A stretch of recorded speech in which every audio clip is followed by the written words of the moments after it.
జై జగన్, జై జగన్. మహిళా నగారకు విచ్చేసిన అక్క చెల్లెలందరికీ కూడా నేను హృదయపూర్వకంగా చేతులెత్తి నమస్కరిస్తున్నాను. ఇవాళ ఈరోజు మనము ఏమేమి రిక్రూట్ చేసుకోవాలని చెప్పి మహిళల కోసం ఈరోజు మాట్లాడుకోవటం జరిగింది. ఇవాళ మరి మహిళా కన్వీనర్లు అయితేనేమి, ఇక్కడ మాట్లాడిన ప్రతి సోదరికి కూడా ప్రతిదీ కూడా దీని వైఎస్ఆర్ కాంగ్రెస్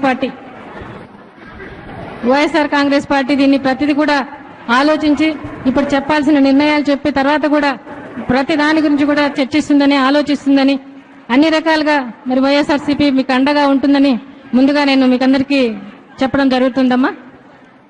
ఇవాళ మరి మహిళలు అన్ని రంగాల్లో ముందుండాలని, అన్ని రంగాల్లో ఎదగాలని, సామాజికంగా, రాజకీయంగా, ఆర్థికంగా ఎదగాలని ఎప్పటి నుంచో మహిళల కోసం పోరాడిన వాళ్ళు ఉన్నారు.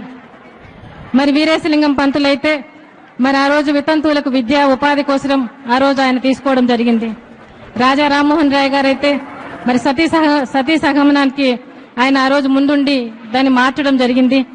మరి అంబేద్కర్ గారు హిందూ కోడ్ బిల్లు పెట్టి మరి సమాన హక్కులు, ఆస్తి హక్కులు గాని, రాజ్యాంగ పరంగా గాని సమాన హక్కులు ఆడవాళ్లకు ఉండాలని చెప్పి అంబేద్కర్ గారు తీసుకోవడం జరిగింది. మరి రాను మరి ఇటువంటి వాళ్ళందరూ మహనీయులందరూ కూడా మరి ఇటువంటి తీసుకొస్తా ఉన్నా కూడా ఈ రోజు మనం ఎన్నో రకాలుగా బాధలు పడతా ఉన్నాం. ఈ రోజు ప్రతి ఇంట్లో కూడా అమ్మ అధికార బిందువుగా ఉంటుంది, కేంద్ర బిందువుగా ఉంటుంది అమ్మ. మరి అలాంటి అమ్మకు, ఆడబిడ్డలకు ఇవాళ భద్రత, రక్షణ లేకుండా పోయింది. ఇవాళ చూస్తా ఉంటే ఇవాళ రోజు ఎన్ని రకాలుగా చూస్తున్నామో మరి 6 సంవత్సరాల వయసు నుంచి మరి 70-80 సంవత్సరాల ఆడవాళ్ళు ఏ వయసు తేడా అనేది లేకుండా ఈరోజు మరి అత్యాచారాలు, మరి అఘాయిత్యాలు, మరి ఈరోజు కిడ్నాపులు, మరి ఈరోజు హత్యలు, మరి ఈరోజు ఎన్నో రకాలుగా అంటే లైంగిక వేధింపులు, వరకట్న హత్యలు, ఇలా రకరకాలుగా కూడా మహిళల మీద జరుగుతూ ఉన్నాయి. ఇవాళ ఇవన్నీ జరుగుతున్నాయంటే మరి ఈరోజు మరి మహిళల్లో చైతన్యం రావాల్సిన అవసరం ఉంది. మరి ఈరోజు ప్రభుత్వాలు ఆలోచించాల్సిన అవసరం ఉంది. ప్రతి మగవాడి ఆలోచనలో మార్పు రావాల్సిన అవసరం ఉంది. ప్రతి మగవాడు కూడా ప్రతి ఒక్కరిలో అమ్మను, చెల్లిని, బిడ్డను చూడాల్సిన అవసరం మగవాళ్ళలో ఆలోచనలు రావాలి. కానీ ఆలోచనలు రావడం లేదు. ఈరోజు ప్రభుత్వం చర్యలు తీసుకోవాల్సిన అవసరం ఉంది. ప్రభుత్వం బాధ్యత, అది మహిళలకు భద్రత, రక్షణ కల్పించాల్సిన బాధ్యత మరి ఈరోజు ఉంది. కానీ మరి మహాత్మా గాంధీ గారు ఏదైతే ప్రాతిపదికగా తీసుకున్నారో మరి ఆ రోజు ఆయన దేశ స్వాతంత్రం వచ్చింది అనడానికి ఆడవాళ్లు అర్ధరాత్రి మరి నిర్భయంగా తిరిగినప్పుడే దేశ స్వాతంత్రం వచ్చినట్లని మరి మహిళల గురించి ఆ రోజు ఆయన ప్రాతిపదికగా తీసుకున్నారు మహాత్మా గాంధీ. ఈ రోజు మరి అర్ధరాత్రి కాదు కదా, మరి పట్టపగలే ఇవాళ అందరూ చూస్తుండగానే మరి రకరకాలుగా జరుగుతా ఉన్నాయి.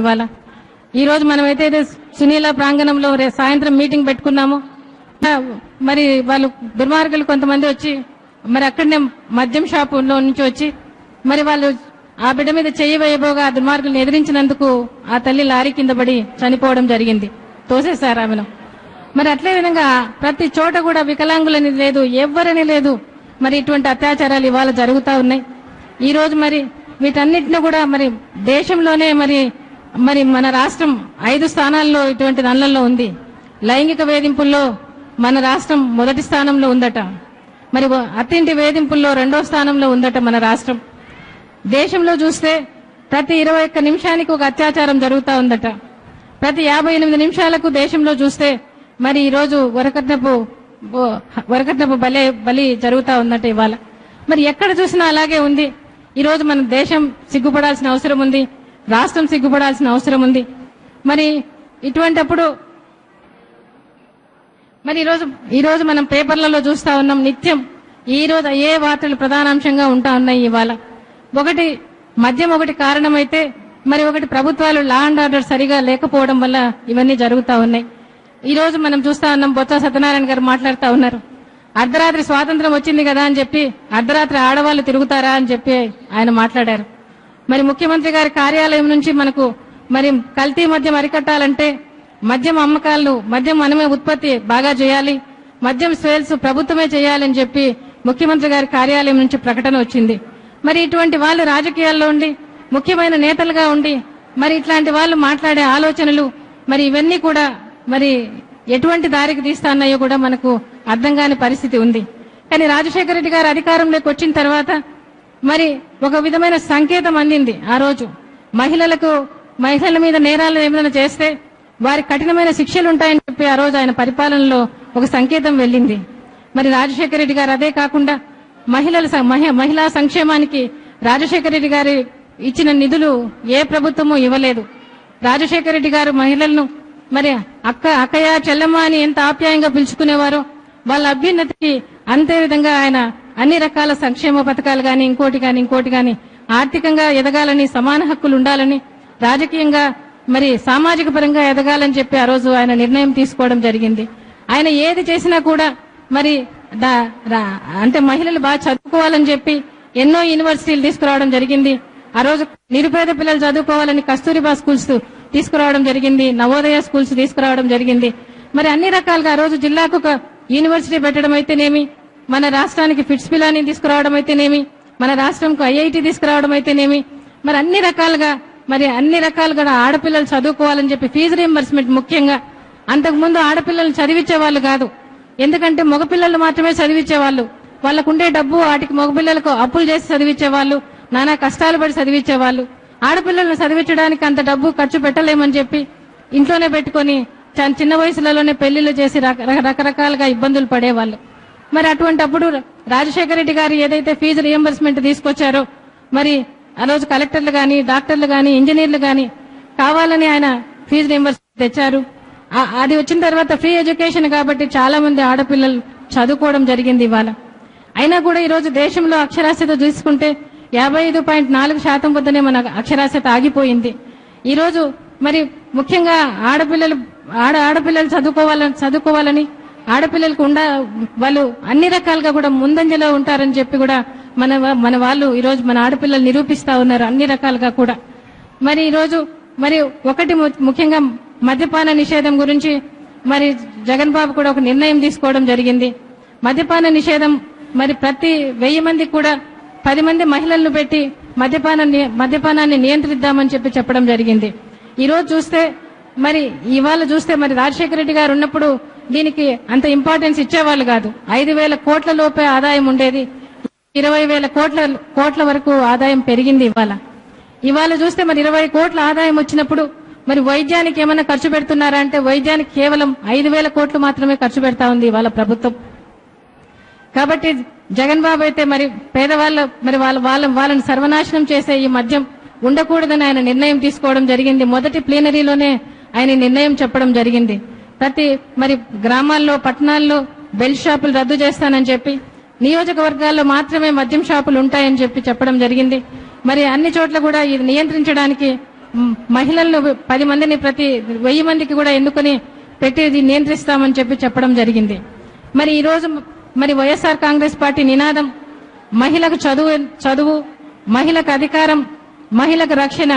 ఇదే నినాదం మా పార్టీ నినాదం కూడా. జగన్ బాబు నినాదం కూడా అని మీకు అందరికీ కూడా తెలియజెప్తా ఉన్నాను ఇవాళ. జగన్ బాబు మనం చెప్తున్నామని చెప్పమని చెప్పారు మీకందరికి కూడా. మనం చెప్తున్నాం రాజన్న రాజ్యంలో మహిళల అమ్మకు అధికారంతో పాటు లాఠీలు కూడా ఇస్తాము, ఆడబిడ్డలకు భద్రత కల్పిస్తాం, మీ బిడ్డల భవిష్యత్తుకు భరోసా ఇస్తామని చెప్పడం జరిగింది. ఇదే జగన్ బాబు విజన్ కూడా. మన పార్టీ నినాదం ఇది. కాబట్టి ధైర్యంగా మీరందరూ కూడా మీ ఊర్లలో మీరు చైతన్యవంతులు కావాలా. మీరు ఆడవాళ్ళు ఎవరు బలహీనులు కాదు. ఈ రోజు నన్ను గురించి, షర్మిలమ్మ గురించి చెప్తా ఉన్నారు అందరూ. కానీ అవసరం ఎవరికైనా నేర్పిస్తుంది. మనం ఏ రంగంలో ఏ విధంగా పోవాలనుకున్నా కూడా దాన్ని ముందుకు తీసుకుపోయే సత్తా మనలో ఉంది. కాబట్టి మనం బలహీనులం కాదు. ఎక్కడికక్కడ మనం బలవంతులం. మనం ముందుకు వెళ్ళడం కావాలి. ఇటువంటి అన్ని కూడా మనం హక్కులు సంపాదించుకోవాల్సిన అవసరం మన చేతుల్లో ఉంది. కాబట్టి ఈ రోజు చట్టసభల్లో రిజర్వేషన్లు కూడా ఈ రోజు 50% కావాలని మహిళా హక్కు అది ఇంతవరకు నెరవేరడం లేదు. అది కూడా నెరవేర్చుకునే హక్కు మనం చైతన్యవంతులైనప్పుడు అది కూడా నెరవేరుతుంది. రాజశేఖర రెడ్డి గారి హయాంలో 6 మంది మహిళా మినిస్టర్స్ ఉన్నారు. అప్పుడు హోమ్ మినిస్టర్ పదవి ఇంతవరకు ఎప్పుడు మహిళ చేయలేదు. అటువంటిది కూడా రాజశేఖర రెడ్డి గారు ఇవ్వడం జరిగింది.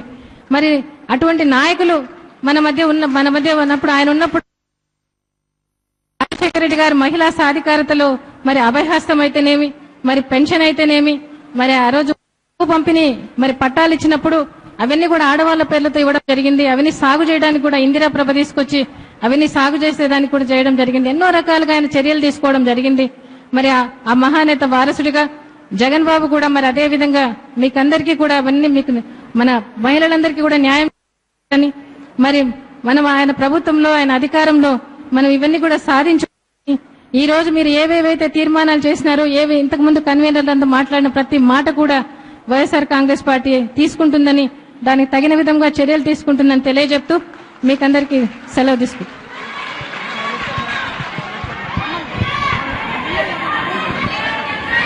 గౌరవ అధ్యక్షురాలు విజయమ్మ గారికి, విచ్చేసినటువంటి ప్రతి ఒక్కరికి కూడా ఓట్ ఆఫ్ థ్యాంక్స్ ఈ జిల్లా అధ్యక్షురాలు లక్ష్మీ స్వరాజ్యం గారు చెప్తారు. వైఎస్ఆర్ కాంగ్రెస్ పార్టీ అమ్మా క్రమంగా రెండమ్మా, అందరూ మీద